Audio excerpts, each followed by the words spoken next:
All right, Shabbat Shalom, Shabbat Shalom. First off, I want to give all honor and glory to Yahweh, Bahasham, Yahweh Shai, Bahasham, Racha, HaKodash. I want to give double honors to my apostles and elders of Great Millstone who teach the world well. And I also want to say peace and blessing to the Lord's elect. All right, this is Brother Mashal. Come back at you with a quick lesson to the spirit and power of Yahweh Bashim Yashai, representing Cleveland Church of Great Millstone. I want to say the water Yahweh Bashim Yashai for giving the spirit and having the mercy for allowing me to do this lesson. And the title of this lesson will be the stars of heaven and the depths of the earth, something to that effect. All right, this is like my third time trying to record this lesson. Satan is not giving me no sound, so Lord willing, this will work out this time. But just real quick, I have a video clip of a Edo, right, a Edomite, exploring Lake Tahoe. Now I don't know exactly where Lake Tahoe is, but the narrator in this video will kind of give you the background a little bit, and we'll let the video play. We'll get some precepts, and we'll wrap it up. There we go. Let's go. Petley drops the missile-shaped device overboard and lets it fall to the bottom. So it's going to be going down this fast for a while.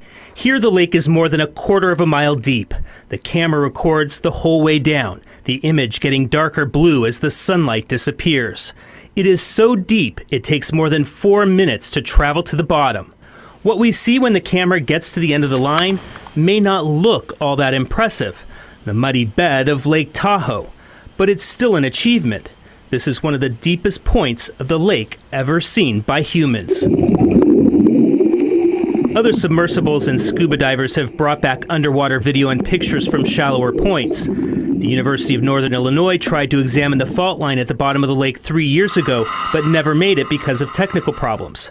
Researchers and historians we talked to believe Petley is the first to record video from the lake's deepest level. Ready, everyone?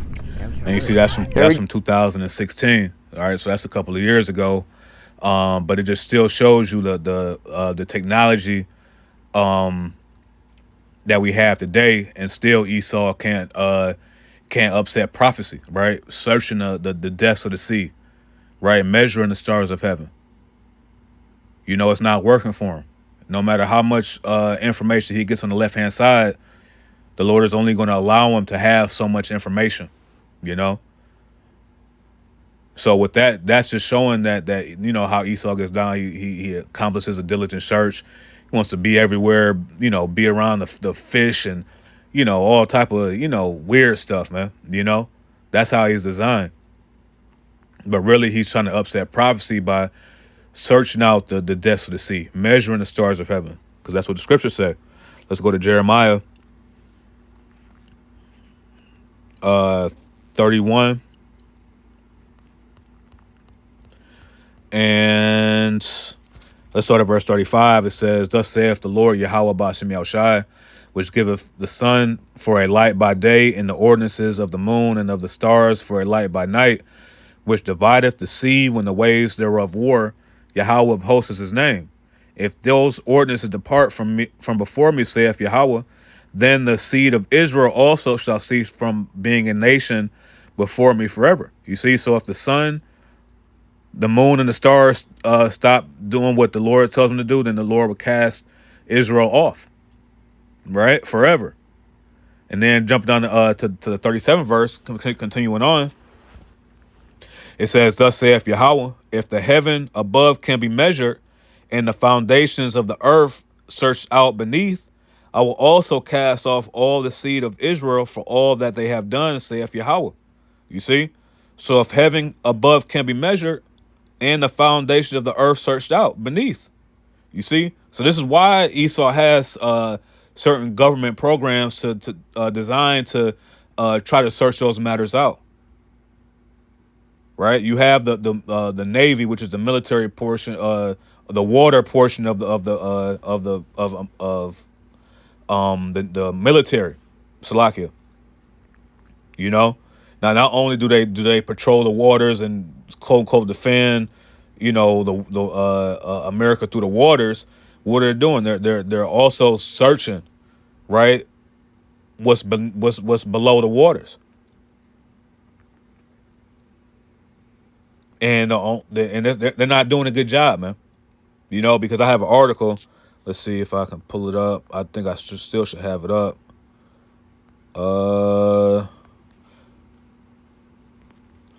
This is interestingengineering.com. All right, and I just asked how much of the Earth's water has been explored, right? And it says, despite modern technologies, only 5% of the oceans have been explored. As such, the remaining 95% remains untouched, unseen, and undiscovered to date. All right. Now, that's a very small percentage. Okay, especially when you think of the technology that we have today. You know, and Esau can only go so far down into the waters before the pressure starts to will start to crush you. You know, so what does he do? He sends a submarine to the lowest point, and then he uses sonar. You know, a sound wave, and he beams it down as far as it can go. But the problem is that it never comes back up because the water is so deep. They don't know what's going on. But what is Esau going to do? He's going to try his damnedest to upset prophecy, to try to win his birthright back. You see, by this scripture right here. Do you see? So if the heaven can be measured and the foundations of the earth searched out beneath, I will also cast out all the seed of Israel. So this is why they have the navy portion of the ocean, or the military, and also this is why you have the NASA project. You know, they tell you, oh well, there's a planet 350 million light years away. You know, and that's what Esau does. I mean, he throws these big numbers out at you, makes to make it seem like he's smart, make it seem like he's saying something. And what does Jake do? Oh, yep. They're 400 million light years away. You know, Esau tells Jake, hey, the Earth is 8 billion years old, or no, like what is it? I don't know, 50 billion years old. And Jake eats it right up. When Esau don't know diddly squat, man. Only thing he knows how to do is to keep you Israelites in subjection. Esau's left hand witchcraft can't even tell him how deep the seas are in the oceans. You know, his sorcerers and magicians can't even tell him how many stars are in the heavens. You see? Because the Lord is the creator of all of them. Everything. Right? Let's go to Isaiah the 40th chapter. And the 12th verse, it says, who have measured the waters in the hollow of his hand, and meted out heaven with the span, and comprehended the dust of the earth in a measure, and weighed the mountains in scales, and the hills in a balance? Who have directed the spirit of Yahweh, or being his counselor have taught him? You see, nobody teaches Yahweh, man. Yahweh is the mastermind behind everything. Right? And Yahweh Shai is the foreman that carries everything out. All right, let's read this in the NLT, Isaiah 40 and verse 12. It says, who else had held the oceans in his hand? Who has measured off the heavens with his fingers? Who else knows the weight of the earth, or has weighed the mountains and hills on a scale? You see, Esau doesn't know that shit, man. They're trying to tell you.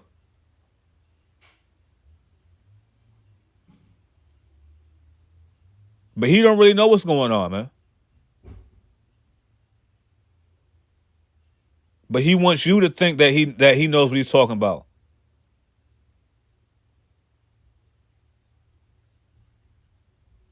This is the foolish man that Job said in Job 30 that he's a children of fools.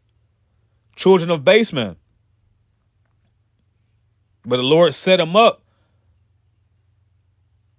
for prophecy's sake, man.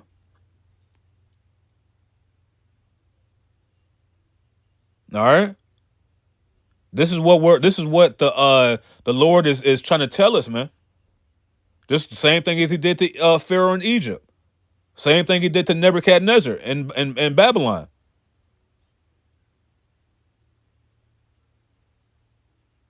He puts these men up to bring them down. Because he's the creator of all. He's the father of spirits.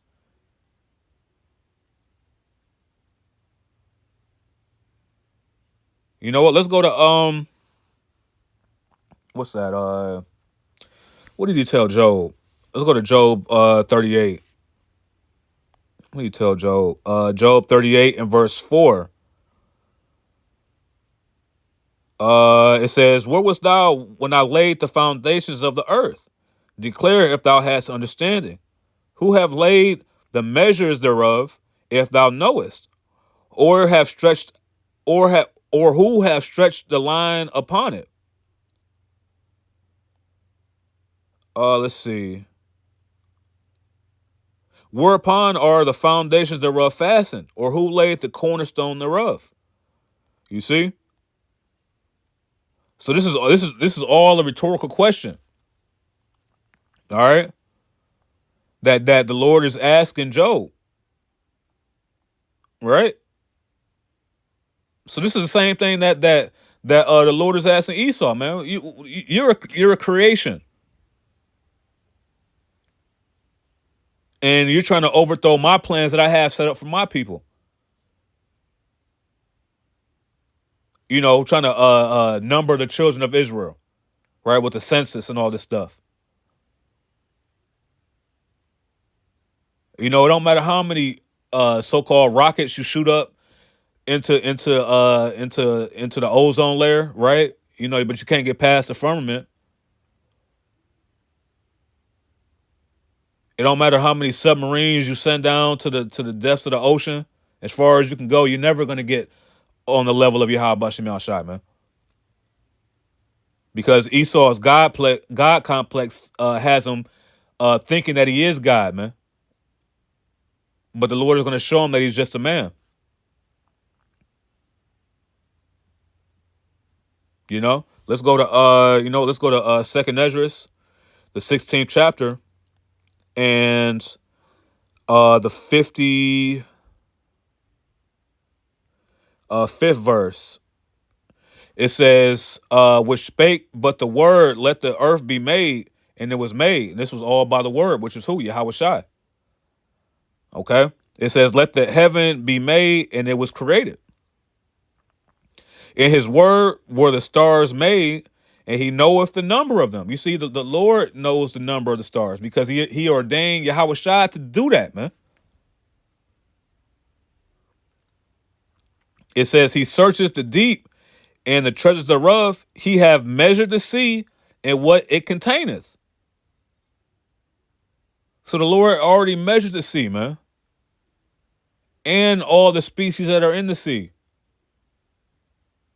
He already searched the deep. Every nook and cranny at the bottom of the Pacific Ocean has already been measured. And Esau will never even get not even halfway to that, man. All this time and all this technology, he's only discovered 5% of the or explored 5% of the water supply. And not just speaking of the oceans, but hell, even Lake Erie, you know, Lake Michigan. These the different lakes are deep as hell that Esau can't even touch.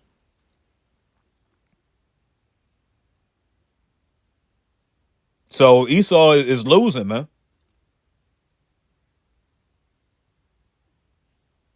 All right, let's what's that what's that, Psalms 104? Let's go to Psalms 104. Psalms 104.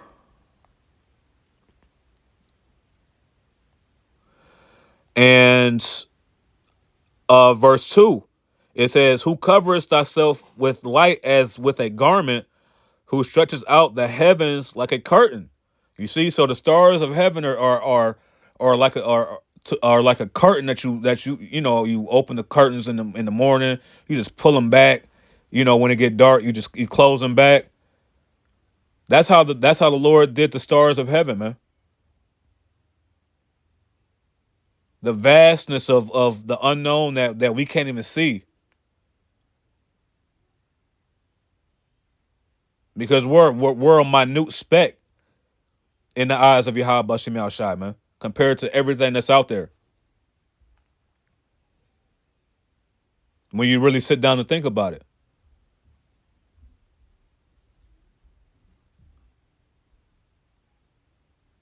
The ways that we used to think that we like Esau is dominant over everything. No. We don't know what's out there, man. The Lord knows what's out there. And soon the Lord is going to allow us to be able to explore those things, man. So the virtue or the spiritual power. Something that Esau can't get. Something that Esau is working to get back or trying to steal. So the Lord stretches out the heaven like a curtain, man. It's nothing compared to Yahweh Bashim Yahushai, man. That's how vast it is, to the point where Esau got to throw out goofy ass numbers like 400 million years, light years away.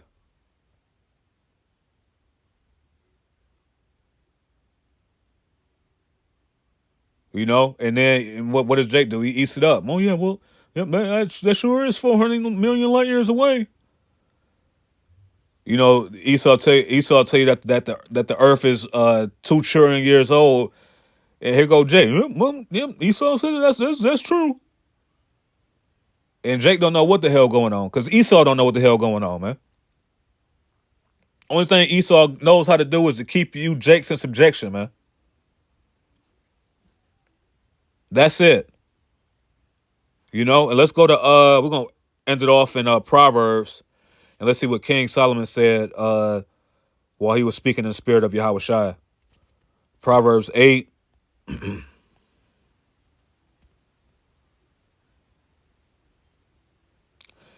And verse 22, it says, Yahweh possessed me in the beginning of his way, before his works of old. I was set up from everlasting, from the beginning, or ever the earth was. And you know what? And why is that? Because when you go to Genesis, the first chapter, it says, in the beginning, God created the heaven and the earth. Okay? And that was Yahweh Shai and the angels, which are the elect. All right, we get this word God, it goes into Allahayim. All right? Allah is God, and the yum behind the word makes it plural. Okay, so gods or powers, right? Let's see. You got rulers, judges. These are all multiple. Divine ones, more than one. Angels, more than one. Gods, more than one. And it was spearheaded by Yahweh Shai, man.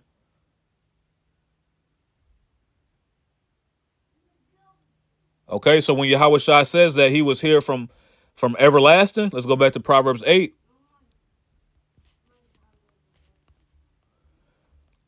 Proverbs 8. In verse 23, I was set up from everlasting, from the beginning, or ever the earth was. You see? In the NLT, it says, I was appointed in ages past at the very first, before the earth began. You see? That's Genesis 1:1. So this is King Solomon speaking in the spirit of Yahweh Shai. All right. It says, verse 24, where there were no depths, I was brought forth. When there were no fountains abounding with water. Before the mountains were settled, before the hills was, I brought forth. while as yet he had not made the earth, nor the fields, nor the highest part of the world, of the dust of the world, when he prepared the heavens, I was there. When he set a compass upon the face of the depth, when he established the clouds above, when he strengthened the fountains of the deep, when he gave to the sea his decree that the water should not pass his commandment, when he appointed the foundations of the earth. You see? So the Lord set these measurements specifically. And that's something that Esau can't grasp. And he's working overtime to try to upset prophecy, man.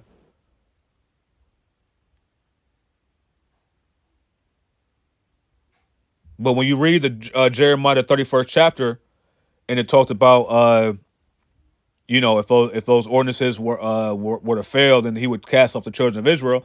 It ain't gonna happen, man. Because those ordinances are controlled by the word of Yahweh Bashim Al-Shai. Right? I believe it says that in Sirach. Let me get that real quick, and then we'll end it off.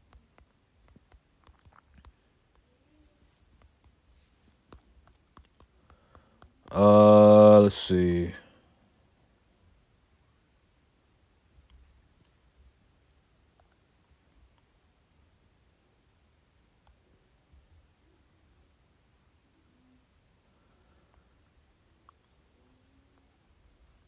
Let me see. I believe it's like Sirach 40. Let me get this real quick. Salakia. Sirach 40. Is it 40?